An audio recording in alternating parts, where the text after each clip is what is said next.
Everything has to be paid for.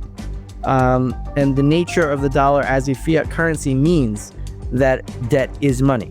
That's what it became after the gold window was closed. Right? If debt is money, then if you lower the debt, then you lower the money supply. If you lower the money supply, somebody's going to default. And when somebody defaults, somebody else is going to default. And then you have a domino effect, unless you print more money. There's no escaping that.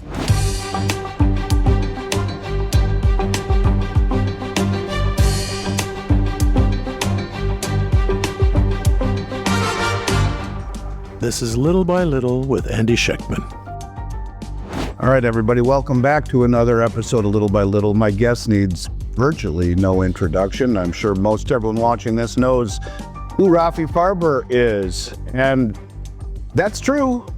But I'd like to know a little bit more about Rafi. I'm sure other people would too. When I used to read my mentor, Richard Russell, my favorite part about reading him was learning who he was in his past. So Rafi, with that in mind, buddy, how did you become the man that you are? How did you become the analyst that you are, and having the worldviews that you do that are so acclaimed by people in this industry? Tell us a little bit about your background, brother. How far back do you want me to go? I don't know. You can go back as far as you want. We got nothing but time. How much time do we got? I don't know, whatever you need, man. I just want to hear all about you, what makes you tick, and how you got to be such a smart guy, because you know, you're younger than me and you're filled with wisdom. It's an impressive resume that you have, at least in terms of your knowledge. And I'd like to know how you got it. What led you down this path of being so inquisitive in the financial system, in the biblical system, and just putting all of these dots together? Okay. So, we kind of reconstruct these stories in our head as they happen. So this is the story that I tell myself and I tell other people, and I think it's true. But we all have our own biases in our own heads. But as I remember it, there's like these memories that stick out in my head as a kid, from when I was like maybe 8, 9, maybe even younger than that. And I would ask my father, why do prices always go up? And he would say, oh, that's because that's how an economy grows. That's how people get richer, that prices go up. And I'm like, well, and then I'm thinking in my head, well, if they always go up, well, then everything is eventually going to be $1 million. And what if people don't have $1 million? And these are the thoughts that I had as a kid. They're like, it doesn't make sense that prices should always go up. And then I was like, well, he's my father and he knows more than me. So I'm just, okay, fine. And then the next memory on that topic that comes into my head is like, in my senior year, I took this economics course, and I understood the first part. I understood supply and demand. I got that, and it made sense. And then they got into these things called GDP and macroeconomics. I had no idea what the hell they were talking about, but I had to memorize everything anyway. There's this one day in class from my teacher, her name was Mrs. Holkman, and she said, the dollar used to be backed by gold, right? And but now it only has value because the government says it does. So I raised my hand. I was like, what if the government's wrong? and she's like, that doesn't happen. Don't worry about it. Like nothing. And then like on the test, I was like, this whole class is stupid. I don't know what anybody's talking about. So like they'd have us answer these questions like, what does GDP stand for? So I put gross disgusting product. And what's stagflation? Well, that's stagflation is a bachelor party with economists, and I would do like joke answers because I had senioritis. Like a fun party. Yeah, and I thought it was just a stupid class, so I didn't want to try. Like 2008 happened. I got married on July 1st, 2008 in Israel, and I had just moved to Israel. My wife is also from Miami, but she was already in Israel, so I moved here to date her, and then we ended up staying. And then I was like, okay, I'm in a new country now. I gotta learn. And I knew some Hebrew, but I had to like learn it conversationally. It was difficult. Hold on one second. Yeah. So you tell me you moved to Israel to be with your wife. Must be a very special lady. Yeah, it was a bit of an insane decision, but I was going through an insane part of my life. I lived in New York for about a year. I didn't like it at all. I was in rabbinical school, and it was the wrong place for me. I was in rabbinical school with a bunch of these like lefty, dangerous Jewish types that I'm totally against now. life takes us in different directions. But anyway, we got married on July 1st, 2008 in Jerusalem. And, we got all this money for our wedding and friends giving us money. So I was like, okay, so what do we do with it? We go to the broker, and then he's like, oh, put it in the market. It's a great time. And then that was like mid-July 2008. And then, September, October 2008 happened like 2 months later. We lose like 60% of our entire net worth. I'm like, okay, so I wasn't freaking out. I'm only like 24 years old. I'm like, okay, maybe it'll come back. But like, I really got to figure out what the hell is going on, because I don't understand what this is. Like, what is causing this? So I looked around, and I couldn't find anyone who made any sense. And then, well, this is it gets a little bit strange here. But one night I was I was hearing this argument about partial birth abortion, right? And I didn't know what that was. Like, it didn't sound good to me, and people were very upset about it. So I just Googled it to see what the hell they were talking about. And I ended up on ronpaul.com, because he's an obstetrician, and he's very against partial birth abortions. And then I ended up like down this rabbit hole of like this disgusting procedure, and like I couldn't sleep that night. And then I ended and I understand why people are against this thing, and I don't want to talk about it here. We don't have to talk about that. But then I'm on ronpaul.com, so I start to look at everything he's saying. I was like, wait a second, this guy's answering all my questions. Like, prices aren't supposed to go up. And then he got me down the Austrian school whole track. And so I started reading Mises. I started reading Rothbard, and it made sense with my educational background, because I went to a Jewish school and rabbinical school, and we learned Talmud and Mishnah, which is it's a positivist, logical, stacking sort of wisdom. It's like philosophy. You start with axioms and you build up from there, and you prove things deductively. So Austrian school was very much like that. So I just went with it, and it made a lot of sense. And then I started cross-referencing it with Jewish law and what is considered money in Jewish law that I knew about. And Jewish law is a silver standard. So I'm like, okay, I can knit these two things together and what makes sense to me. And so I guess I put both together, and that's what I do now. And until 2020, from when I got married to about 2020, my job actually was to look at part of my job was to look at FDA trials of vaccines, among other things.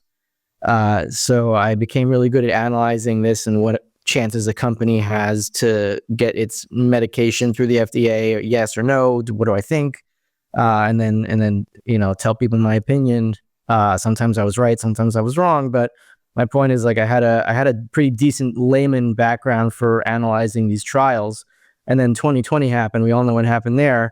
And I ended up losing that job because they ran out of money. And then I was like, okay, well, I have these economic thoughts. And I'm really upset about what's going on in the world right now, so I may as well just break out on my own and start talking. And that's what happened.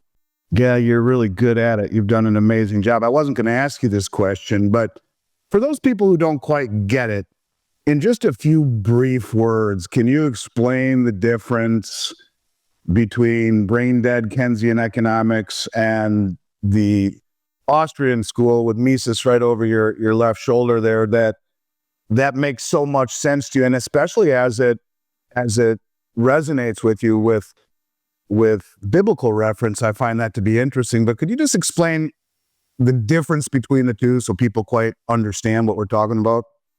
All right, so I can explain it in two ways.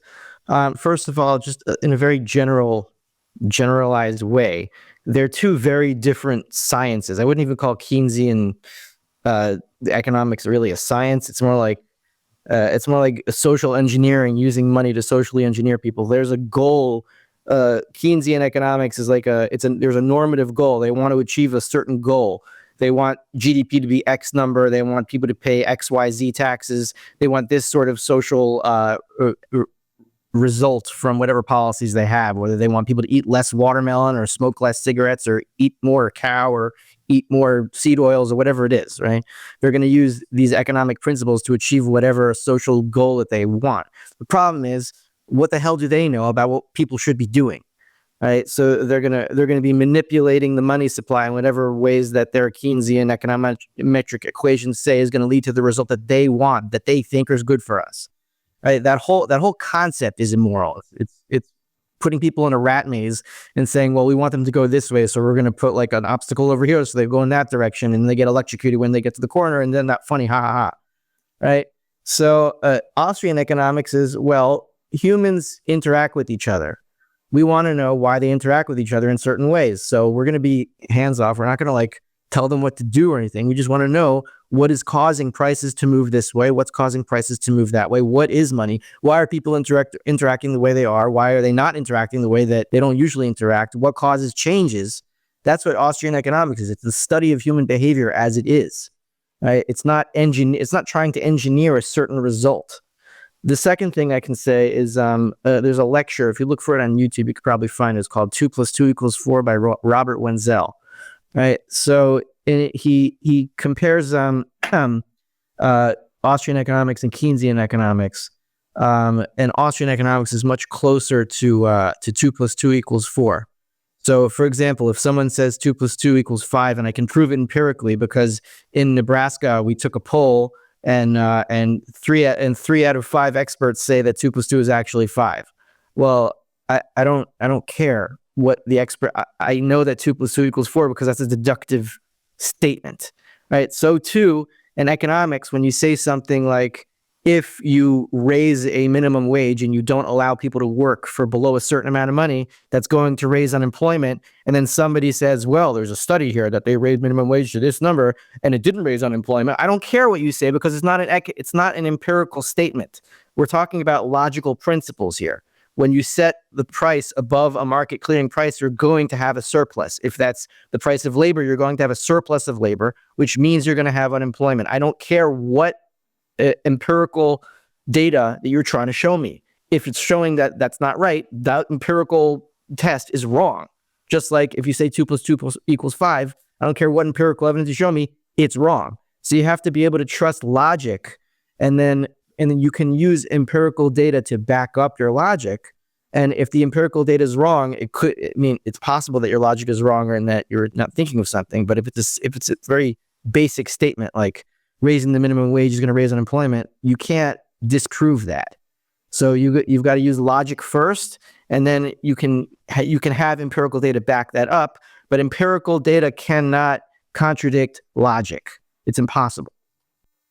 I agree. It sounds a lot like the last 4 years, where so many of the things that we understood as reality have been changed a little bit, and we're told that everything that we understood as reality is upside down. Let's hope that the current administration has some success in changing that.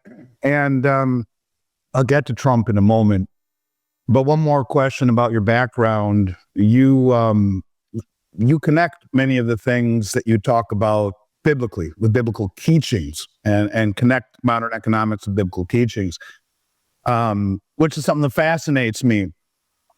I guess the question that I have is, have you ever been surprised in any way that maybe you could tell people, or maybe you've never told this story, that you've been surprised by the accuracy of the predictive power, maybe like the Shemitah or something along those lines that made you say, whoa, this was written thousands of years ago and yet it's more relevant today than it ever has been? Anything like that ever come across?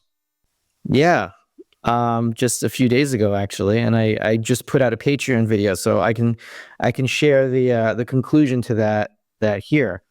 So I found out that this is not the first time where big globalist organizations put out environmental scare tactics to have people build a huge edifice of something that doesn't work and kill a bunch of people and don't care about them.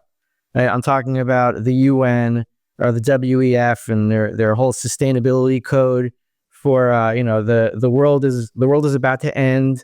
There's climate change, we're causing it, so we have to have this whole global grand scheme that we're gonna lower fossil fuel output.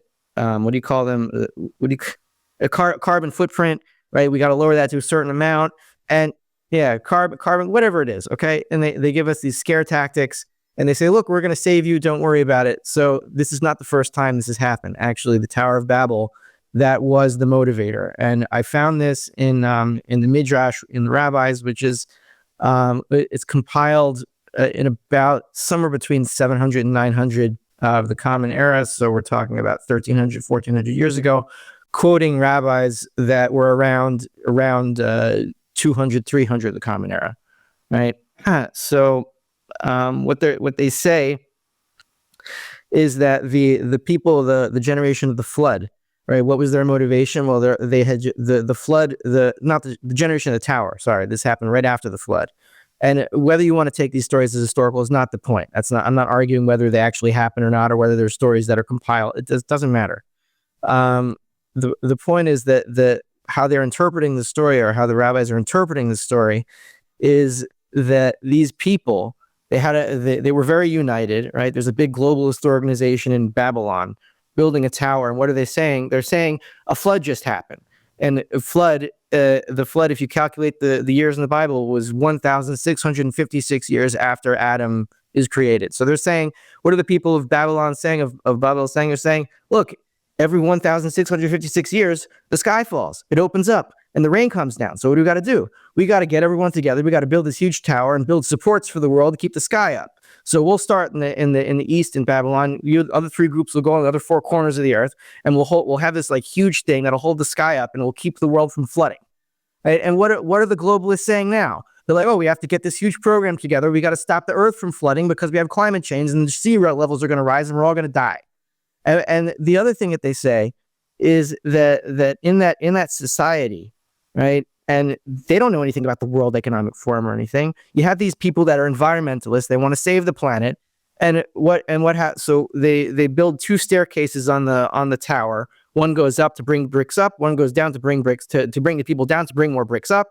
And whenever these people, whenever they were putting a brick in place and the brick fell, they would be in mourning. They would like scream and cry, and they're like, "Oh my God, what do we do? And this, how are we going to get another brick up here? It's so heavy." But when somebody would fall off from the top of the tower, they wouldn't care. They wouldn't give a crap, right? So, but it's the same thing. Like they don't care. They don't care about people. These globalist organizations don't care about anybody individually. It's just their globalist schemes that they're trying to build, and they care about the damn bricks. Yeah, I find it fascinating, the analogies that you can bring forth from thousands of years ago and find a commonality in today's environment. And I know that you offer that. It's not your Substack. What is your platform that you offer rabbinical teachings or showing how they interact with today's environment? What is that platform? That's my Patreon. So patreon.com/End Game Investor. And really the point is it's for comfort. It's for you to realize and to understand that this is not the first time humanity is going through this stuff. We go through it all the time in different iterations, different cycles. There's always globalist organizations that are doing this to us, and it just gets coded in the current culture and the technology, but it's always the same thing. And so we got out of it before. We'll get out of it again. Like, don't worry. I'm not trying to scare people. I'm trying to do the opposite of scare people. I'm trying to say we've done this before. Don't worry about it. It's bigger now. It's more global now. And so maybe this is the last time. I don't know. Maybe not. But at least we've done it before. We could do it again. No, that's very cool. And I think if understanding the historical context, putting it in framing it that way can be comforting. It can also be scary, but I'd rather know what's coming and be able to get out of the way of it than be run over by it. That's for sure. Let's shift gears a little bit as I appreciate your candor and telling us a little bit about your past and how you got here. I'm sure people appreciate that. Let's talk about Trump for a moment. You know, you're known for speaking of the end game.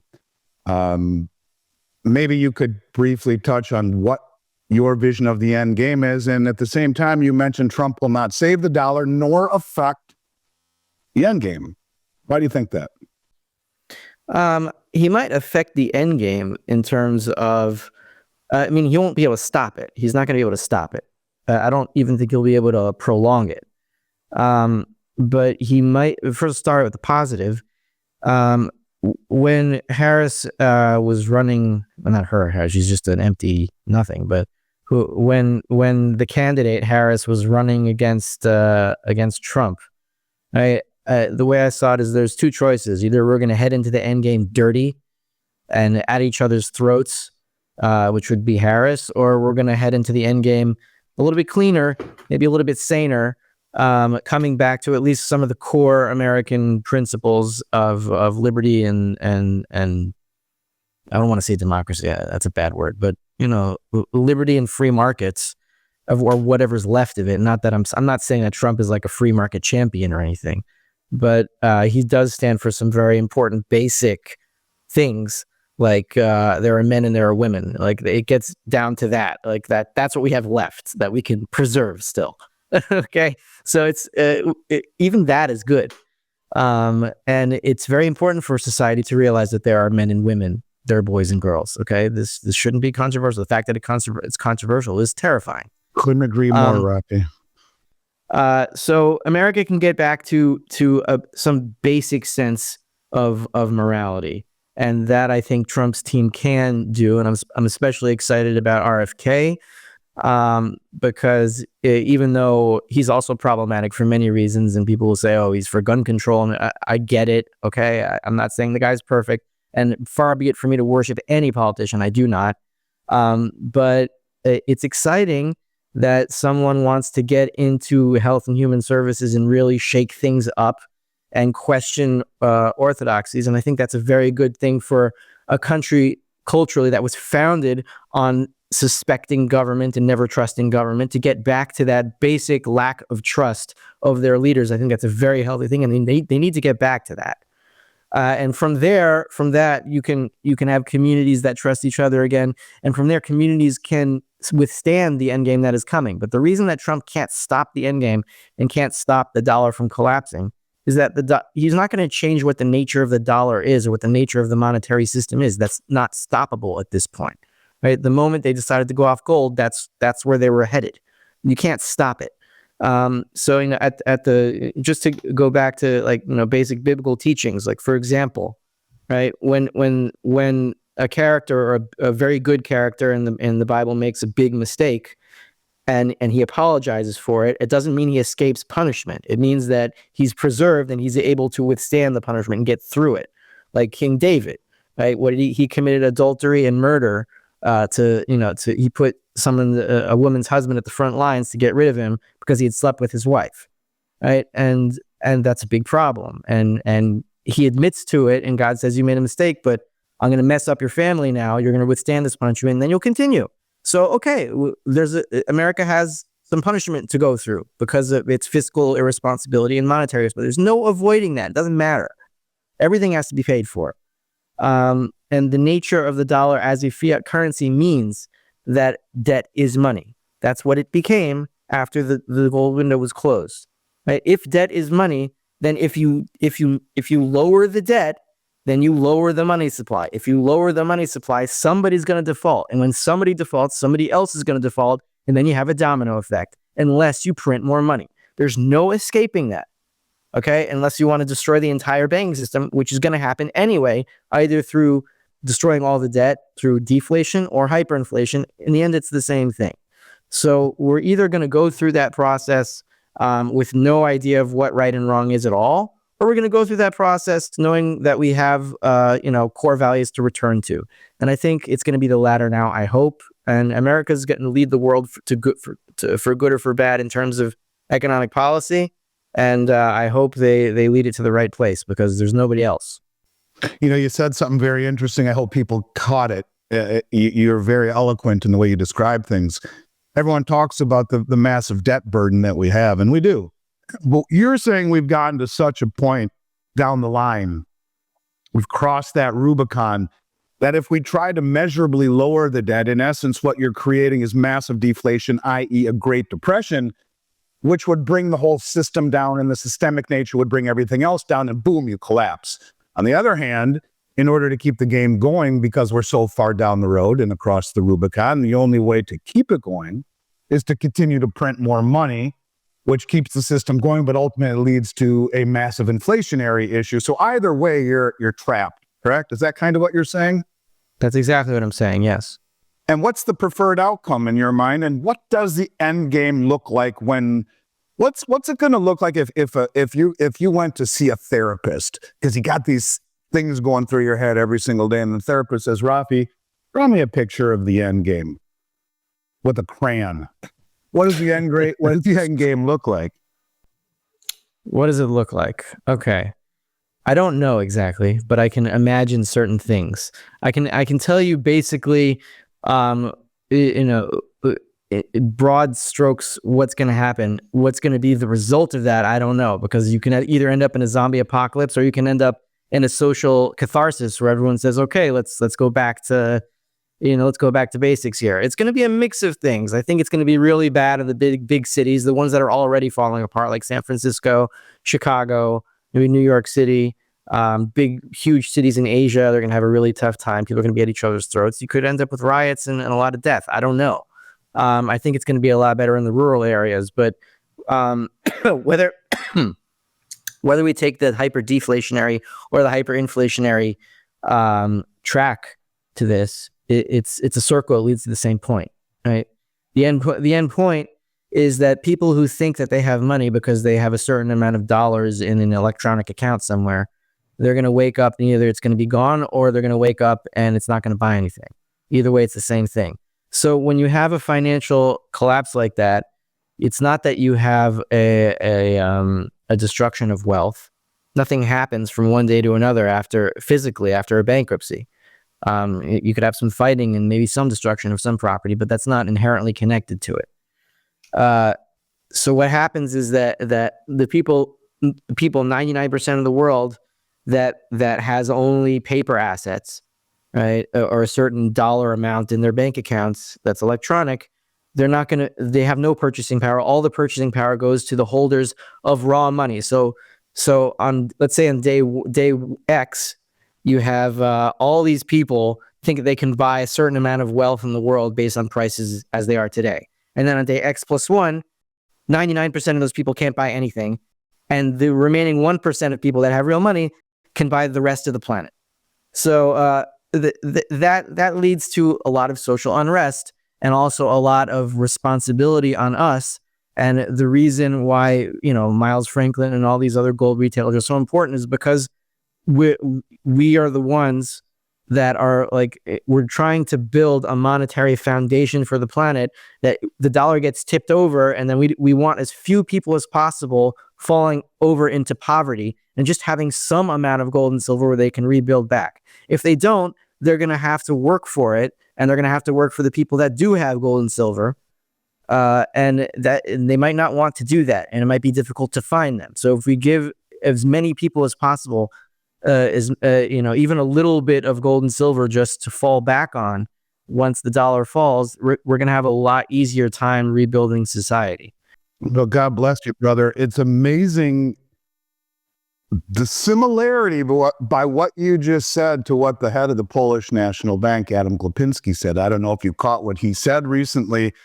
I did not. But it's almost verbatim what you just said, only slightly different. He says, they've bought more gold than just about any country in the last 2 years. And he was asked, why do you own gold? And check this out. I found this coming from a central banker to be one of the craziest things I've ever heard. He says, we own gold because it will retain its value, get this, even when someone cuts off the power to the global financial system, destroying traditional assets based on electronic accounting records, which is more or less just what you said.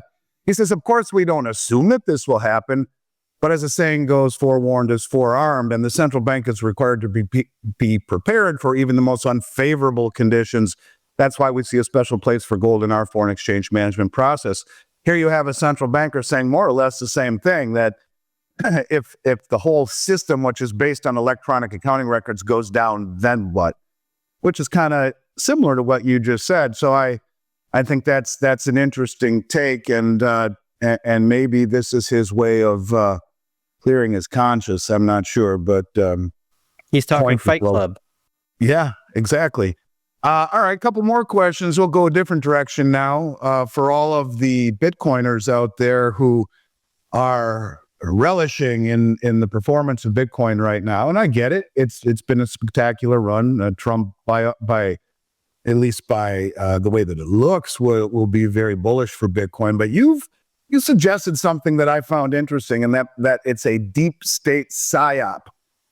What reasoning has led you to this perspective? Can you just briefly explain what you mean by that? I have no proof that it was founded or started by the deep state as a way to keep them stronger. But what I know is that it does help them. It helps the current system. It gives it a lifeline. Why? Because it's an inflation sink that they can use to finance more leverage, and they say this explicitly.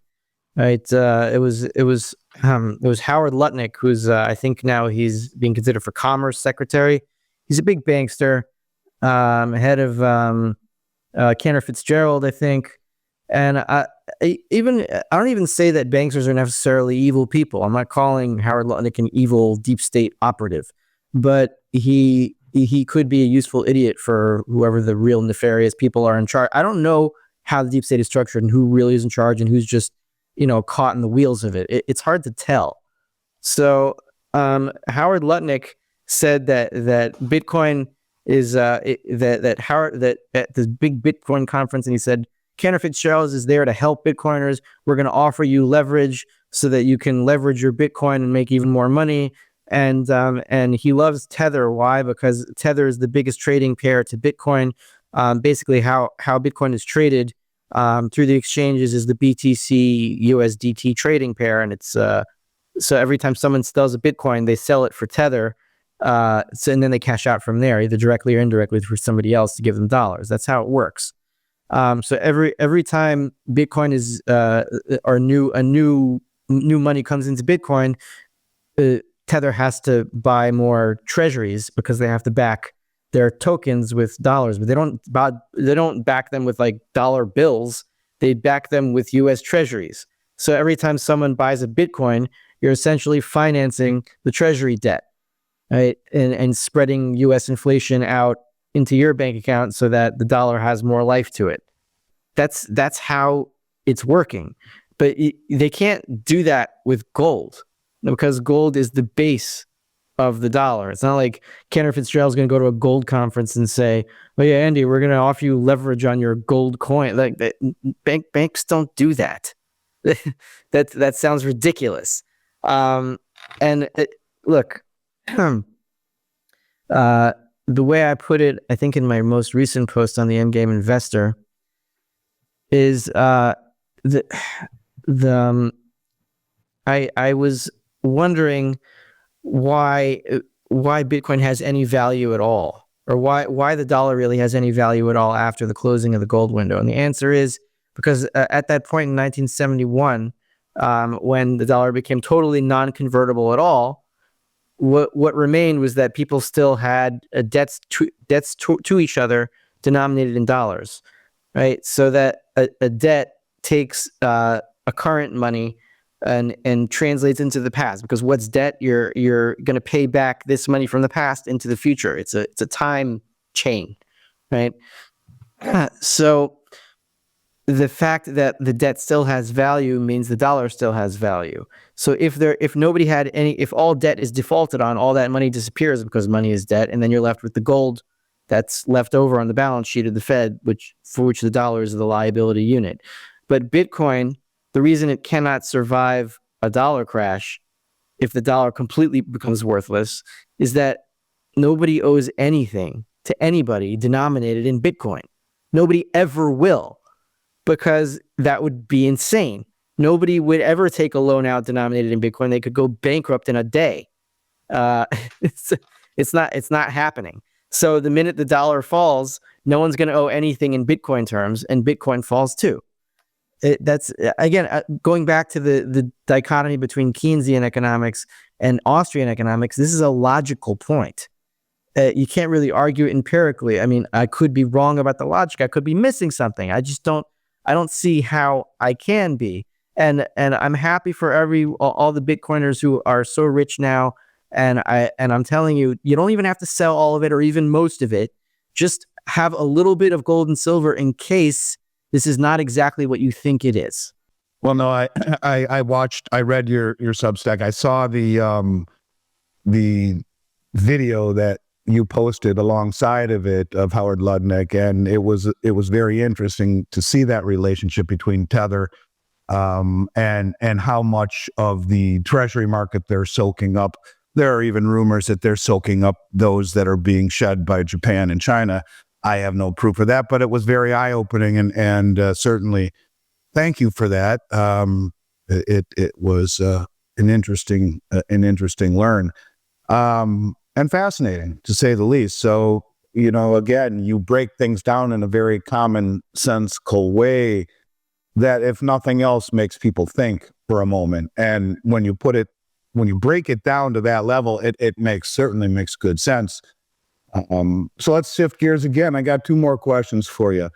The 10-year yield is rising, and it's interesting that it's rising as the Feds are cutting the Federal Reserve is cutting the federal funds rate.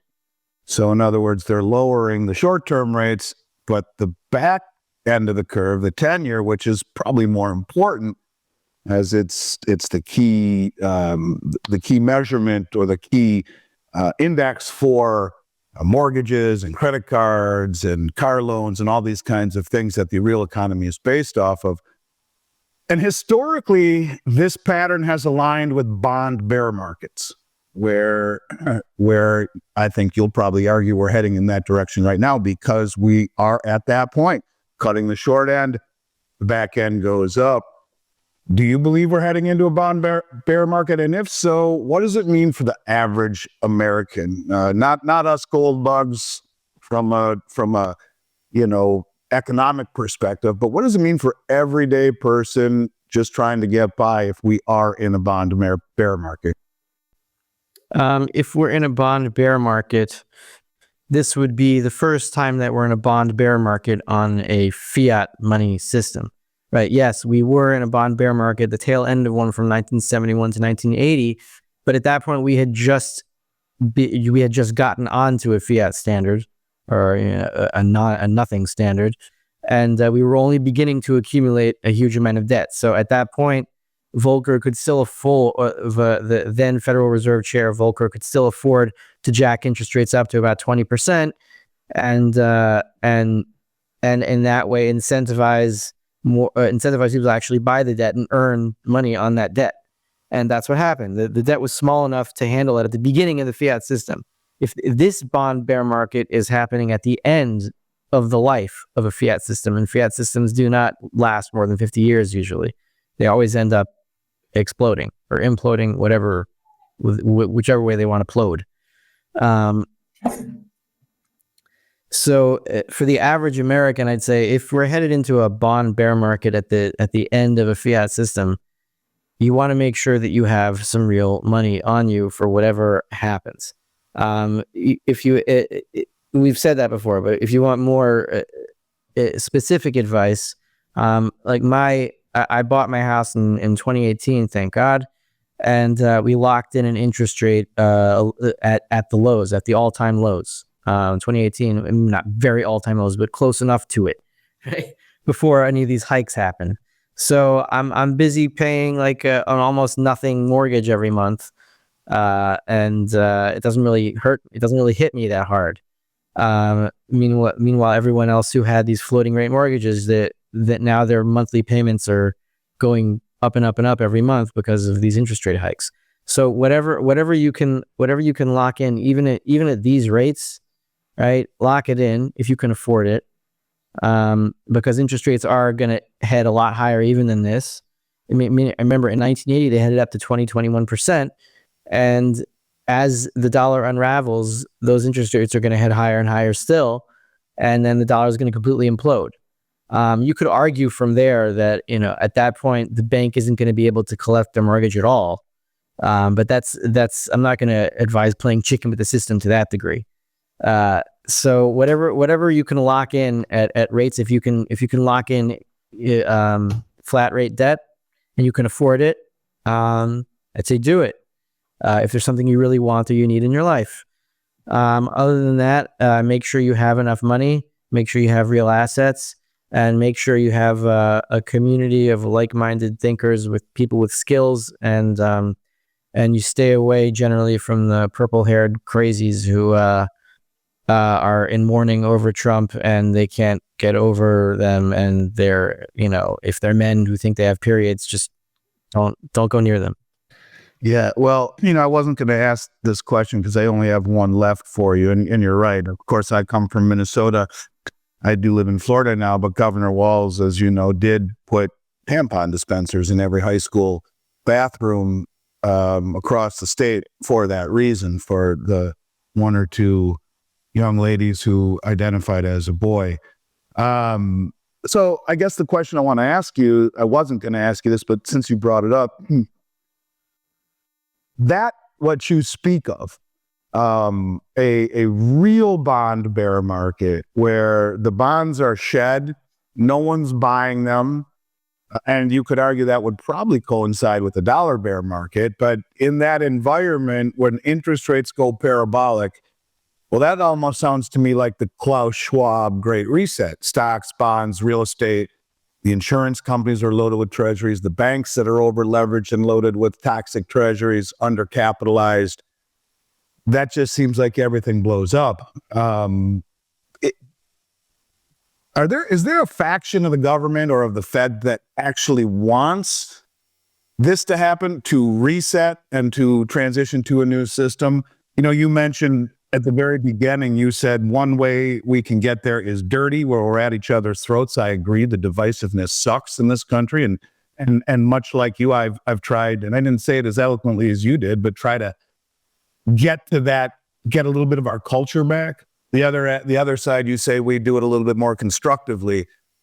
But is there a part of the government, because like my first thought is, well, if that happens, the Fed comes in and implements yield curve control. They're the only dummies that are smart enough, or dumb enough rather, to buy the treasuries to keep rates from going parabolic, which ultimately, as you mentioned, leads to the same place through hyperinflation, ultimately like Weimar Republic.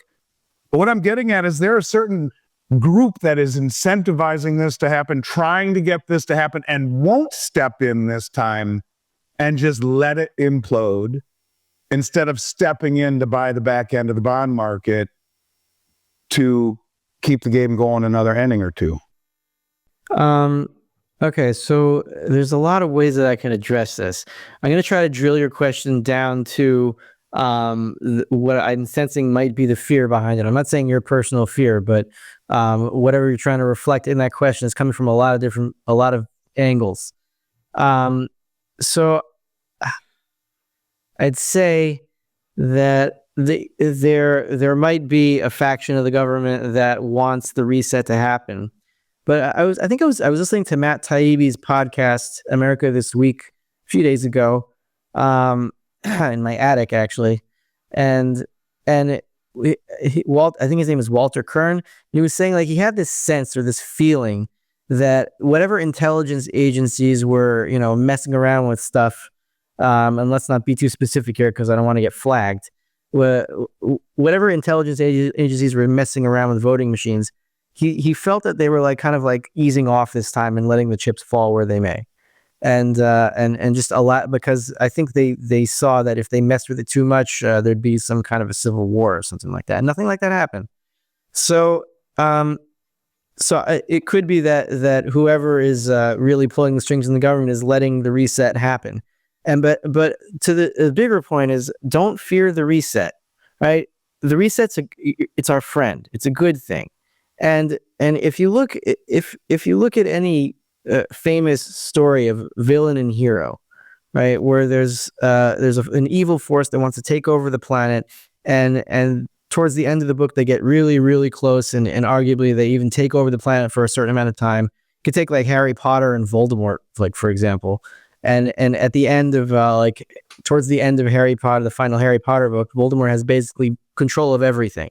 And the only one fighting him are Harry's little group of friends, right? And then at the very end, when Voldemort thinks he has the entire planet in his hands, he recognizes that actually he's got nothing. right? So, but it's the same hero and villain story in any great work of literature, and there's a reason for this, because that's how evil operates. It takes over more and more and more and more until it has everything, and then once it has everything, it has nothing. Because once you have everything, nobody produces anything, and then everything turns to hell, turns to crap, and then you start over from there. But that's also the basic message of the Tower of Babel, going back to what we were talking about in the beginning. They control everything. They have this huge tower. It's the biggest thing in the world. And then all of a sudden, it's done. That's it. It's over, right? So it could be that whatever bad faction or in the government or the deep state or the global government, whatever you imagine it might be, if they're letting this happen, if they let it happen, it's not going to be to their benefit. The reset is going to reset everything, and it's going to reset wealth into the hands of stackers, which is perfect for libertarians and the world, because we want libertarian or libertarian-minded people to be in charge of the world. And the fact that they're going to have money, it's going to be a great reset. It's going to be a renaissance. It's just going to be hard to get through it. And now that I think we can get through it, not with our hands at each other's throats, and maybe with some semblance of, okay, let's calm down and get through this together, I see a great future for the world, and I can't wait for the damn reset.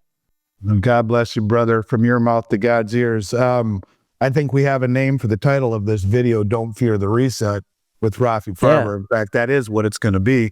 You're the Need first more person cowbell, more cowbell. Yeah, and more cowbell, right. I love that. I love that that episode. Ding, ding, ding. Will Ferrell is as good as they get. You're the first person I've heard say that. Everyone looks at the reset as something very dark and frightening. It's nice to have a little light shed upon it. And you're right. And that is the reason to be optimistic of Trump, because maybe we can find a uniting light, if you will, that unites us all as Americans, as a common goal and as a common people, rather than being so divided as we have been. This has been really fascinating, brother. I got one last question for you. And again, I really appreciate you coming on, and it's been fun. So with the rising financial pressures we've discussed and the shifting global dynamics, which we've discussed, what is your long-term outlook for gold and silver? And maybe the zinger to add to the end of it is, do you, in the back of your mind, see gold reclaiming its role in the monetary system? And where does silver fit in? I know I asked you 3 questions there, but I think people would like to know how you feel about that in the end. So long-term, gold and silver, their purchasing power is going to go up and up and up. If you look at a chart of silver versus other commodities, or gold versus other commodities, gold has been outperforming other commodities for 20, 30 years now. And it's going to keep going. That's what makes gold and silver a good money, is that it gradually rises in purchasing power over a very long period of time. Relative to stocks, I think gold and silver are going to go much, much higher. And because we're still pretty pathetic in gold versus the S&P 500, for example. And I think that once that ratio really starts to turn and head higher, then people with a whole bunch of stocks in their portfolios are going to realize that they're not really making money, because versus gold, they're not really performing. And if you look at a chart of the Dow and the S&P versus gold since 1971, it's pretty even. I think gold's even outperforming. It's 9.9% for gold versus 9.6% for the S&P with dividends reinvested. So you're right, they are pretty darn close. Yeah, so that itself proves that all stock market gains are basically an illusion. And unless you're a good stock picker, you may as well just put a section of your salary away every month in gold and just bury it in your backyard, and That's you would have done. Yeah. Okay. So with silver, see it reclaiming its role in the monetary system? It has to, because I don't see it as reclaiming its role in the monetary system, because it always has. Even now, it has a role in the monetary system. It's still the base of the monetary system. It's just buried, right? But because of the Misesian regression principle, Mises was able to prove that all prices go back into the past, right? And therefore, everything is based on gold even today, because the dollar was born out of gold. It was born as a receipt for gold, and therefore all prices go back to when gold was traded for itself as a commodity. It's going to stay the base of the monetary system. It's just going to become unearthed, and people are going to realize what they're standing on, right? It's like when people figured out that the sun revolved around the earth. It's not that. Sorry, the Earth revolved around the sun. Just, Sorry. wait a minute. Did I miss that?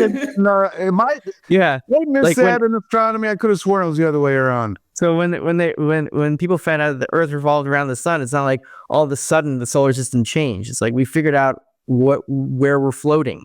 So when gold is going to be it's not going to be reinstated. It's just going to be unearthed. Like, oh, that's what we're sitting on. We're sitting on a big triangle of gold. That's what we're on. And with silver, that's a little bit of a special case, because with silver, that typically spikes to the historic monetary ratio of around 15-1 during monetary panics, when the dollar is no longer functioning, the dollar can no longer be exchanged for any amount of gold, then you can't buy anything with it. When you can't buy anything with dollars, you can't go into like a supermarket with a gold coin and say, give me a week's worth of groceries. You'll have to buy the whole store. So gold itself, physical gold, can't be very good for retail trade. If a gold derivative that divides gold, like a dollar bill, divides gold into now 2,653 pieces, right? If you don't have a functioning gold derivative, the only thing you can use is physical silver to divide gold. And so that's why the ratio goes to 15-1. So at the peak of the monetary panic, whenever it's going to be, there's going to be a window where silver to gold is 15-1, or gold to silver is 15-1. During that time, you want to spend your silver on anything you can get your hands on, just to spread it around throughout the world, to give this base of basic money to the public so that they don't starve. And it'll make us very rich, and it'll also save the world. So stack silver, get your friends to stack silver. It's even more important than gold in my view. And the more people that have a base amount of silver, even $1,000, $2,000 worth per person is more than enough to save the world from the worst of the end game. Then do it. We're laying out like a silver, like like the firemen, people jumping out of buildings, and they put that trampoline down when you're jumping out of a burning building to save you. That's what we're doing, except with money. Right on. Rafi, you are one fascinating dude. I love listening to you. I feel like I just had a master class in the last 45, 50 minutes. And kudos to you, man. You do a great job of breaking down complex stuff, saying things quite eloquently. How do people find out more about you? How can people find your work? Check out the End Game Investor at Substack. You can check out my YouTube, which is just my name, Rafi Farber. I got the weekly silver report on there, and I try to make it fun and not so doomsday, and just light and sarcastic and dry, which is my style. You do have a very dry, sarcastic, very good sense of humor, I must add, and I like all of the clips that you put in, the animations. Well done, my man. Well, that's just what goes in my head. So if I have a picture, I got to find that clip and put it in. And you can also check out my Patreon at patreon.com/endgameinvestor. And I'll see you online somewhere. Yeah, man, I look forward to it. And if you ever get back down to Florida, I got lunch. Let me know. In the meantime, I wish you and your family nothing but the best. Happy holidays. Happy, healthy New Year coming up, and I look forward to picking up where we left off. But honestly, thank you very much for joining me, Rafi. I really enjoyed this. Thanks, Andy. See you, brother. Little by Little with Andy Schechtman.